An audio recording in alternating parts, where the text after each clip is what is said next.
This was kind of a spur of the moment decision to get in front of the camera here today, mid-afternoon. So this will be a little bit informal. It's come to my attention that some people have the idea, especially skeptical people, have the idea that because my study initially started as a reincarnation study, as reincarnation research, trying to prove my past life in the 19th century as Mathew Franklin Whittier, that when I discovered that Mathew and his wife Abby were the original authors of A Christmas Carol, that was my source. My source is past life memory and all things woo-woo and not actual scholarly research, see?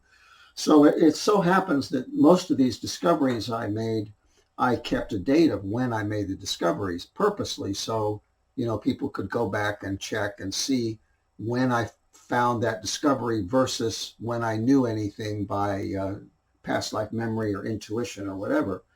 But in the back of my first book, Mathew Franklin Whittier in his own words, is what I call a research timeline. A lot of my discoveries are dated in there, and then the rest of them are kind of dated in line in the text, or I can figure out by other means, when I made those discoveries. So what I thought I'd do, and this is going to take some time, I won't have time to really delve into these sources or to really delve into my discoveries. I'm just strictly going to show when I made what discovery at what time, see? So I just want to show how my research progressed. And you'll find that there's very little that has to do with past life memory or the occult or the paranormal or the supernatural in here. A little bit. Where it comes in is not really, it's in the background. It's knowing where to look. It's things coming to my attention. It's things coming into my orbit. See, those things were on the occult side. But as far as the actual research is concerned, once I had it in hand, that's just strictly scholarship, traditional scholarship, albeit I had the internet. Instead of years and years and years of study, I had the internet. And the internet is so powerful as a research tool that basically I was able to make up for not having, a degree in this area. Occasionally I'd be wrong. Occasionally the internet is wrong and so on, but it's pretty powerful.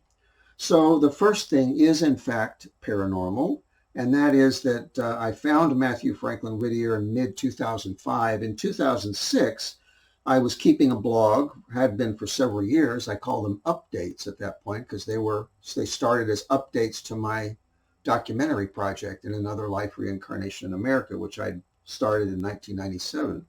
So my blogs were called Updates. And in the May 31st, 2006 one, I make my first public mention that I had a feeling that Mathew had something to do with the writing of A Christmas Carol.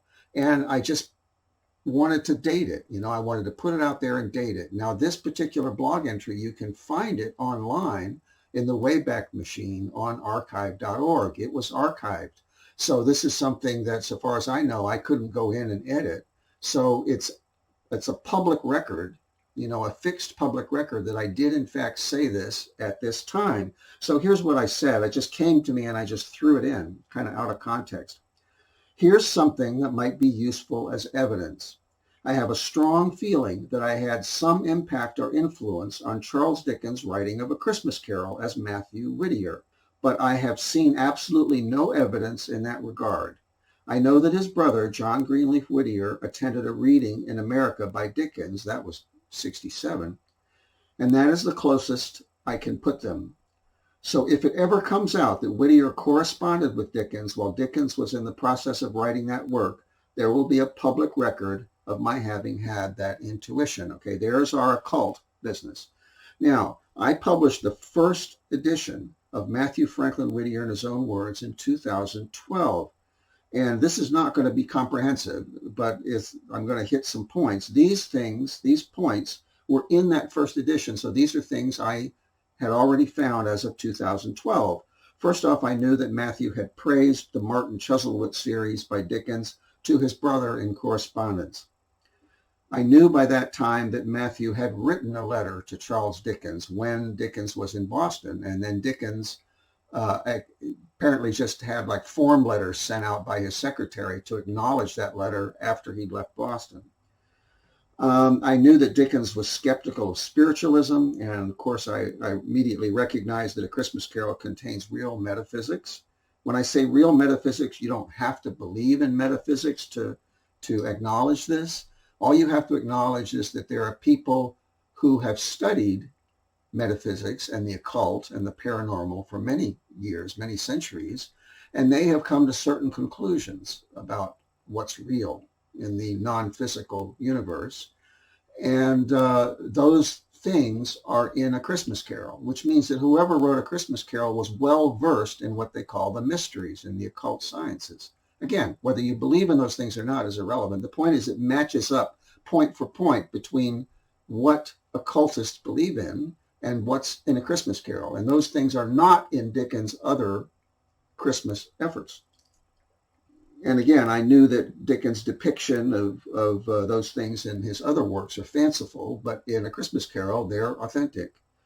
A psychic, Candace Zellner, that I used in 2010, when I asked her, and she was not always, I think, as accurate when I would ask her questions, because she would then, instead of necessarily getting the information from a disembodied person, she would just go off the top of her head. So I take the things that she said in response to a question with more of a grain of salt. But nonetheless, she said that Matthew had a signed copy of A Christmas Carol, but it was burned in a fire. Some years later, I learned that he had indeed had a fire at his apartment in 1852. So I didn't know that at this time. Now, let's see. Also in the original book is that I said that if the records of the manuscript were lost on Matthew's end, the trail would have to be picked up on Dickens' end. I said that was a detective job that's beyond my current resources. I said doubtless Dickens would have covered the thing very well indeed, but perhaps some little clue will surface someday once people know what to look for. And then I went on, if the link is ever found, and this might happen after I've passed on, I want people to understand that this is really Abby's work, and she should get the lion's share of the credit. So this is in the original book in 2012. I knew that I felt that she had been a big part of the writing. I didn't find the evidence for that until much, much later. But the depth of metaphysical understanding would have been more hers than Matthew's at this time, and more importantly, she would have contributed the heart, the part of the story that can transform lives. Well, that I later was able to verify, but this is what I knew as of the first publication of my book in 2012. Now here, after that point, here's the progress of the things that I discovered. On June 10, 2013, and we're drawing directly now from the research timeline in the back of the book, I made several discoveries in the Portland transcript for 1841-43. One of them was a Christmas essay, signed Poins, which is definitely Matthew's signature, in the 1842 Christmas season about Christmas. And it talks about how Christmas is better celebrated in England than it is in the United States. Apparently it wasn't that much celebrated in the United States at that time. So that was just one element. On November 21, 2013, I first learned that Charles Dickens had plagiarized other writers' works in his American Notes, and specifically that was Theodore Weld from Theodore Weld's book, American Slavery as It Is. So that was my first clue that Dickens was in fact a plagiarist. Of course, historians say, oh, it was normal, everybody accepted. Well, no, that's wrong. I found out that was not true at all, except that it was very difficult to defend against, but it wasn't like normal, it was just flagrant and ubiquitous. Now, on February 25, 2014, I discovered some sketches in Gleason's Pictorial, signed the Olden, which I strongly felt were written by Matthew. Later, I would find that those were plagiarized by Francis Durivage. And that's important because one of the pieces that Francis Durivage plagiarized from Matthew in Matthew's style that was typical for about 1830 was the template, the precursor to A Christmas Carol called The New Year's Bells. And if you want to find that, you can look it up.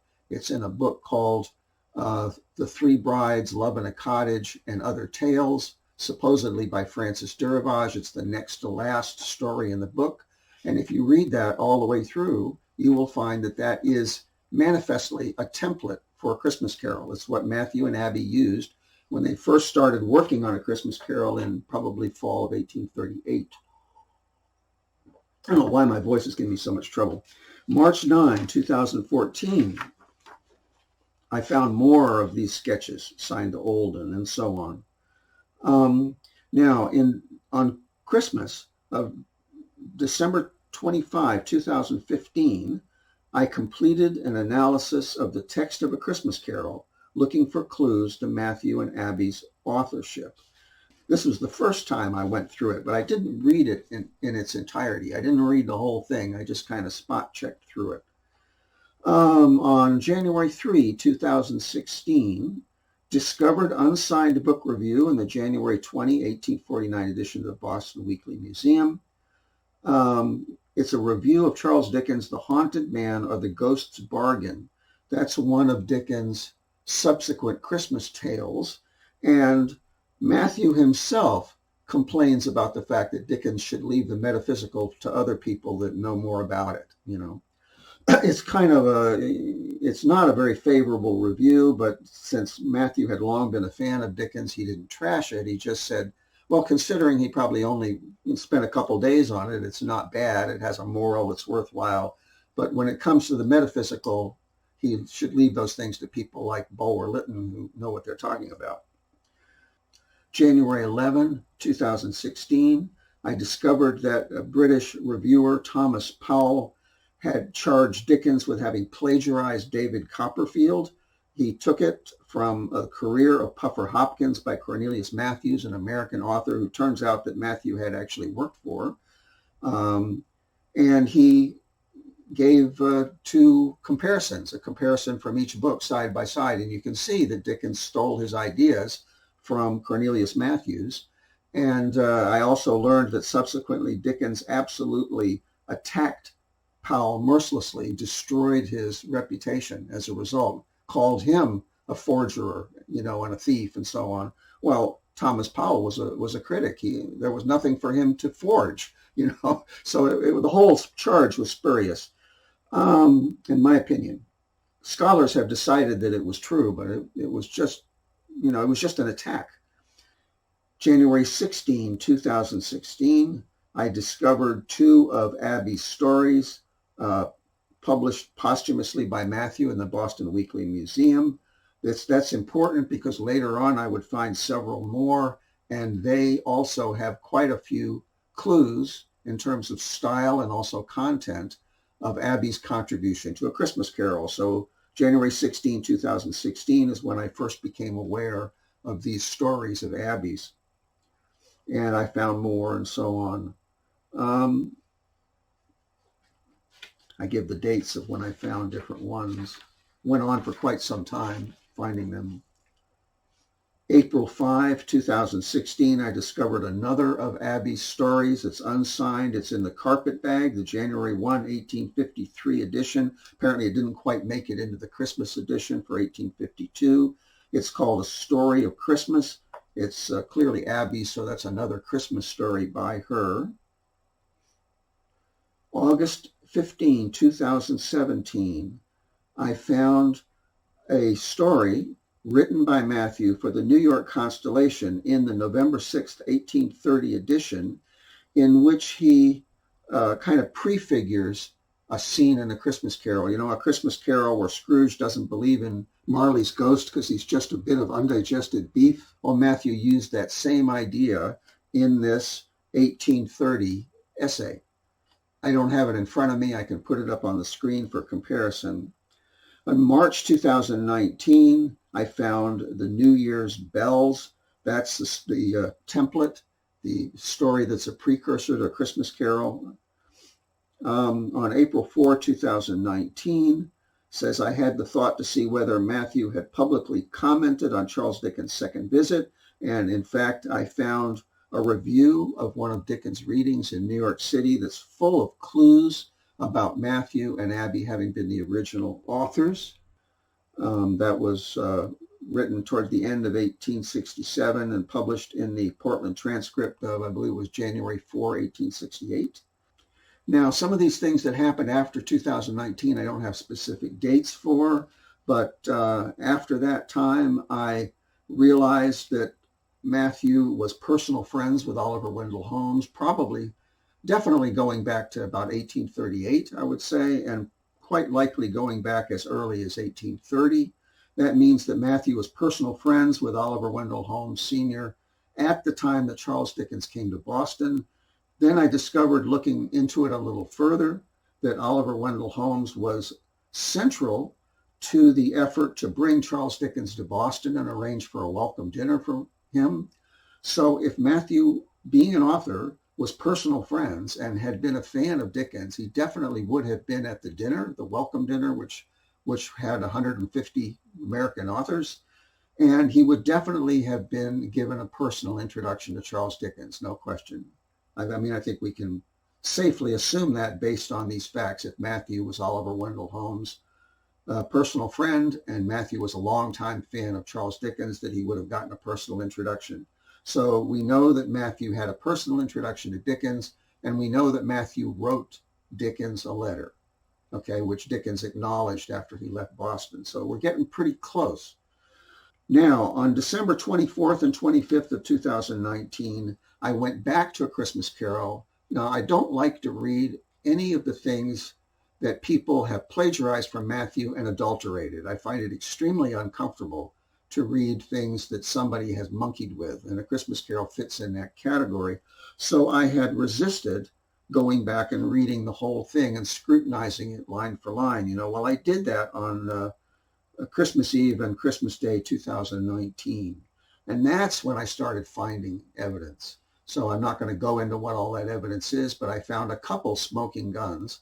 And what they tell me is that Dickens took somebody else's manuscript, and within 6 weeks, he reworked it.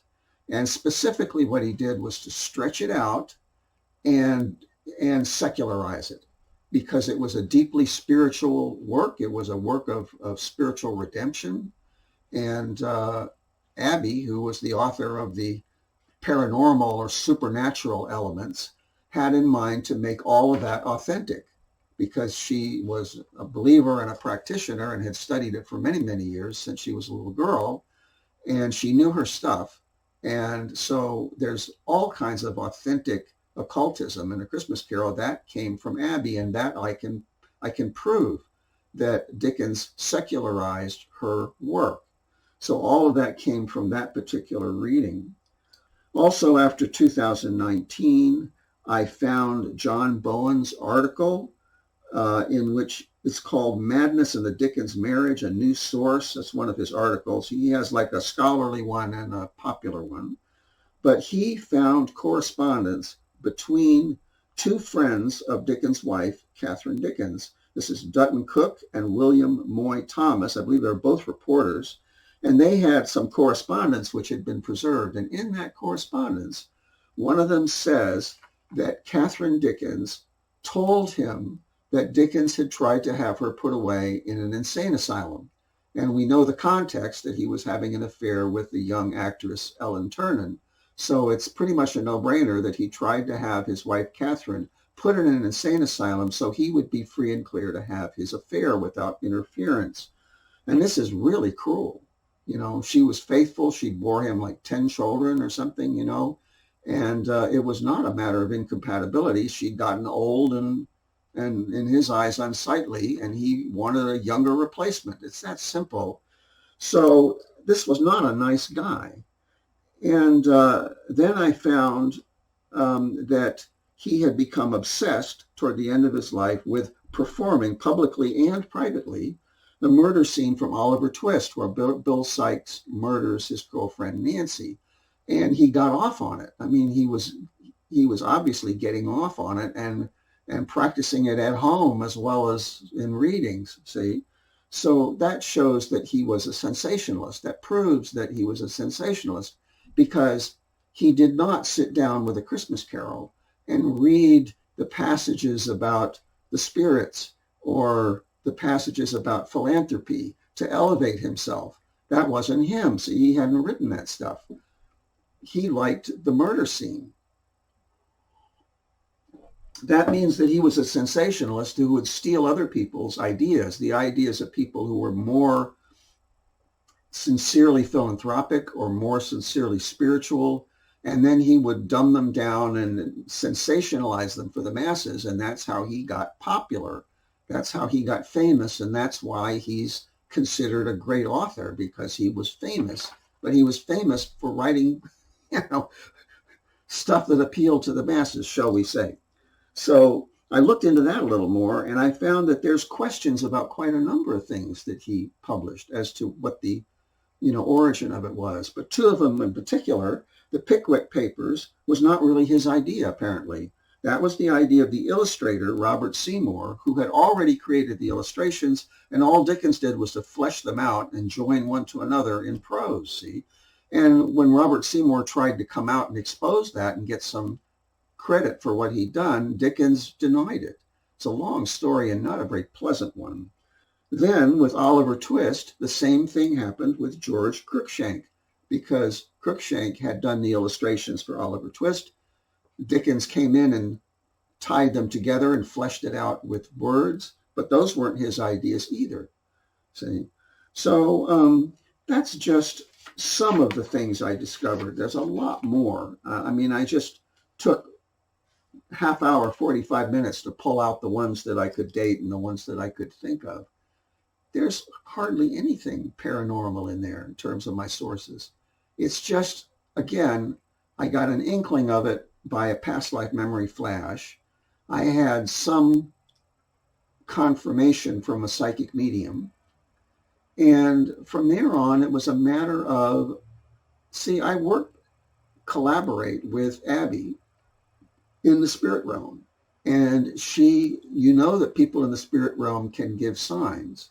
They can send butterflies and dragonflies and coins, and they can, make songs appear on the radio and things like that. Apparently, this is known. This is not my ideas. If you study the works and the videos of Matt Frazier, you'll see him talking quite a bit about this, but he's by no means the only one. So she apparently was able and got permission to send me research instead of signs. When we first got together, she sent me lots of signs, and I documented them and, talked about them and wrote about them and so on. There's no question that she was there and that it was real, But then once I was satisfied about that, enough to continue to work with her, she started sending me evidence, and pointing things out to me, kind of my mind would get drawn to something, or I'd keep feeling I needed to look at something or look into something, like I kept feeling that I needed to go back and really read A Christmas Carol line for line. That was an example. But there's other things that she kind of plopped in my lap, seemingly. So, including her stories in the Boston Weekly Museum. So that part of it was occult, but that was in the background. It was just knowing where to look. It was just, having the stuff show up. So I found a lot more than I normally should have found. And of course, the internet did the same thing for me. But other than that, it's all traditional scholarship. There's nothing woo-woo about any of this stuff, hardly, as far as, I made this discovery and I tied it in with this one I had before, and then I made another one and I tied that in together, and so forth and so on. So I hope that answers the question. We're in under half an hour, and this will cut down a little bit because I made a whole bunch of mistakes. And again, I just wanted to address that particular issue.